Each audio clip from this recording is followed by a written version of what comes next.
Hi guys! Welcome back to my channel. So for today's video, may nag-request na i-review natin or gumawa tayo ng vlog tungkol sa 100-in-1 medical plan ng Singlife.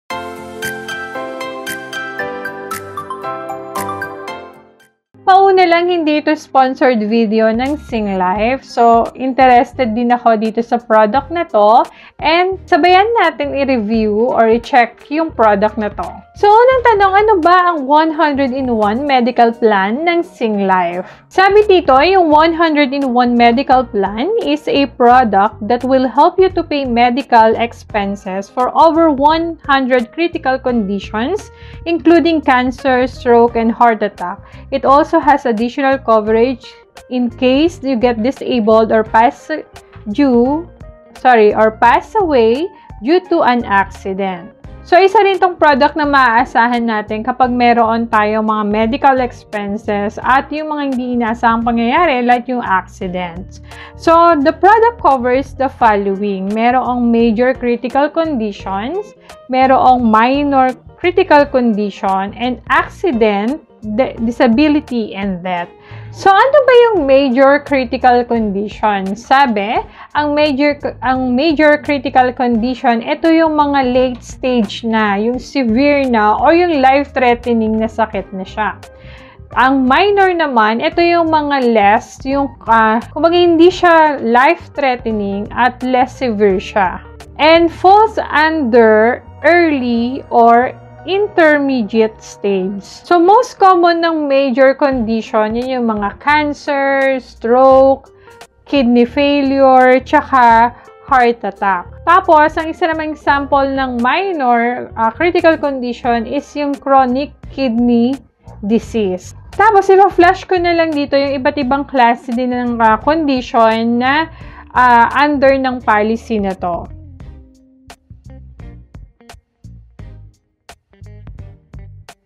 So, what are the products ba na package na ino-offer nitong 100-in medical plan? So, meron silang bronze, silver, tsaka gold. For the minor critical condition, si bronze ay 15,000 yung limit. The silver is 30,000 and 50,000. Sa major critical condition naman, si bronze ay may 150,000 na limit. 300,000 para sa silver at 500,000 sa gold.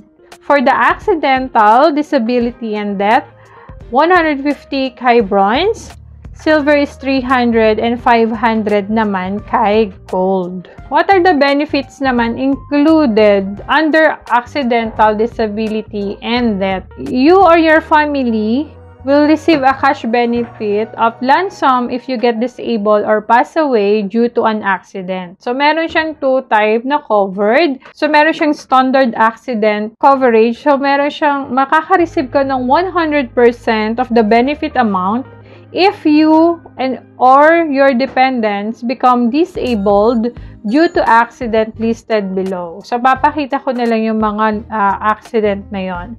So, meron sila ding tinatawag na expanded accident coverage. So, ito naman, 50% lang yung marireceive mo kung ang accident mo ay galing sa list na nandito. So, ano naman yung mga condition na hindi covered ni 100-in-1 medical plan. So, sabi dito, an illness, sickness, or disease that happened within 90-day waiting period. Ang pagkakaintindi ko dito sa 100-in-1 medical plan, kapag nag-active na siya, bibilang ka ng 90 days, ayun yung waiting period niya. Tapos, lahat ng sakit, after ng 90 days, so cover niya. Pero kapag within pa dun sa waiting period, so let's say 50 days pa lang na-diagnose ka na may cancer, so hindi siya pasok doon sa coverage ng plan na to.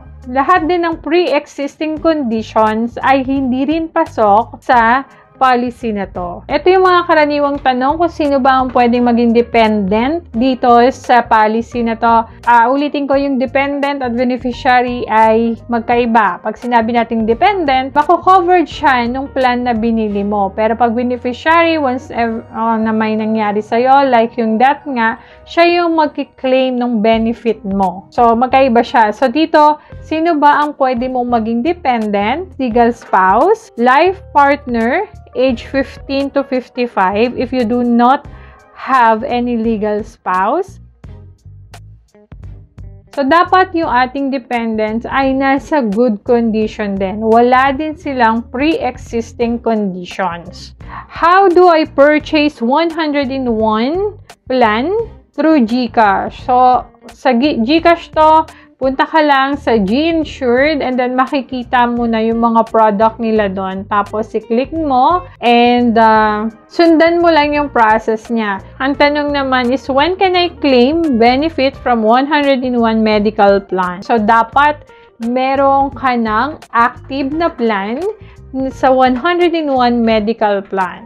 So, pag accident, makakapag-file ka agad daw tayo. Pero pag illness, so, pwede tayo makapag-claim kapag yung sickness natin or na-diagnose tayo ng mga sakit na nasa list nila after 90 days ng waiting period. So, how do I claim? Ito rin yung madalas na tanong. So, email help@singlife.com or pwede nyo tawagan yung hotline nila ng +632 8299-3737. So, Monday to Sunday, 9 a.m. to 8 p.m. So, para sa akin yung 101 medical plan, again, ito ay pre-need din natin, no? Kasi karaniwan sa atin ang sinasabi, pwede ko ba siyang na-hospital ako ngayon ko siya bibilhin, pwede ba yon? So, hindi. Katulad nun, for illness, meron pang 90 days na kailangan nating hintayin. Pag accident naman, kailangan yung accident ay nangyari habang ang ating policy is active. So, ganun din siya. Pero, hindi natin siya, kung ang tingin mo ay ito ay parang sa mga HMO na kapag nagkasakit tayo, let's say, ninagnat lang or na-hospital due to diarrhea or something else. Basta hindi yung sakit na nangyari ay hindi pasok doon sa mga list na meron sila doon sa minor and major critical condition. So, hindi siya mare-reimburse or hindi niya tayo matutulungan para magbayad ng medical expenses natin.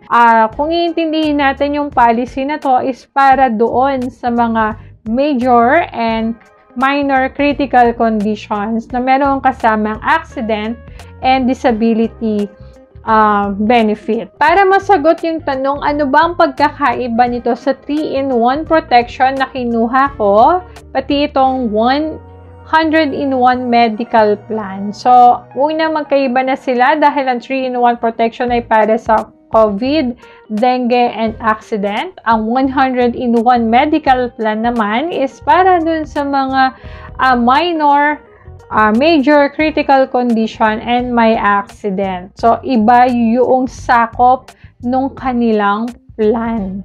That's it for today's, guys. So, kung may question pa kayo, pwede kayo mag-comment down below or you can also email help@singlife.com. Thank you.